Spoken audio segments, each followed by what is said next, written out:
സ്വാതന്ത്ര്യദിനാഘോഷത്തിന്റെ ഭാഗമായി നാടൊരുങ്ങി. ആഘോഷങ്ങൾക്കായി പതാകയും തോരണങ്ങളും വിപണിയിൽ സജീവമാക്കി വ്യാപാരികൾ.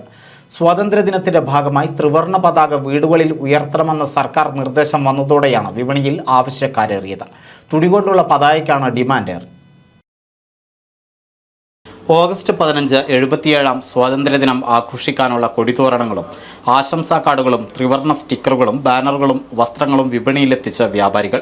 പ്ലാസ്റ്റിക് പാടെ ഉപേക്ഷിച്ച ആഘോഷത്തിൽ എല്ലാ ഇനങ്ങളും പേപ്പറിലും തുണികളിലും പ്രിന്റ് ചെയ്തവയാണ് കൂടുതലും വിപണിയിലുള്ളത്. വിദ്യാലയങ്ങളെ കേന്ദ്രീകരിച്ചാണ് പ്രധാനമായും ഇവയെല്ലാം സ്ഥാനം പിടിച്ചിരിക്കുന്നത്. എന്നാൽ തണുപ്പൻ പ്രതികരണമാണ് വിപണിയിൽ ഇത്തരം ഉൽപ്പന്നങ്ങൾക്കെന്ന് വ്യാപാരികൾ പറയുന്നു. പ്ലാസ്റ്റിക് നിരോധനം വന്നതോടെ ഇത്തവണ ഭൂരിഭാഗം സ്വാതന്ത്ര്യദിന അലങ്കാരങ്ങൾ പേപ്പർ, തുണി എന്നിവയിലേക്ക് മാറി.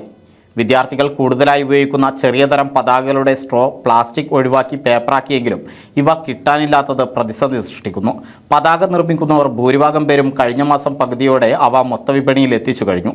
കേരളത്തിൽ നിന്നുള്ള പതാകയുടെ പുതിയ ഓർഡറുകൾ തിരുപ്പൂർ, ബംഗളൂരു നഗരങ്ങളിലെ നിർമ്മാണ കമ്പനികൾ സ്വീകരിക്കാത്തതും വിപണിയിൽ വൻ തിരക്കിന് കാരണമായി. തപാൽ വകുപ്പ് വഴി പതാകകൾ വിൽക്കുന്നുണ്ടെങ്കിലും അവയും തികയാതെ വരുമെന്നാണ് കരുതുന്നത്. അതിനാൽ വിപണിയിൽ വില വർദ്ധിക്കുന്നുണ്ട്. ചൈനയിൽ നിന്ന് വരുന്ന ത്രിവർണ്ണ പതാകകൾക്ക് ഇത്തവണ ഇരട്ടി വിലയാണ്. NCV news, Ponnani. 1000 വിവാഹങ്ങൾക്ക് ഒരേ ഒരു ബ്യൂട്ടി സിൽക്സ്, എടപ്പാൾ, ചാവക്കാട്, തൃപ്രയാർ, പുത്തനത്താണി, പെരിന്തൽമണ്ണ.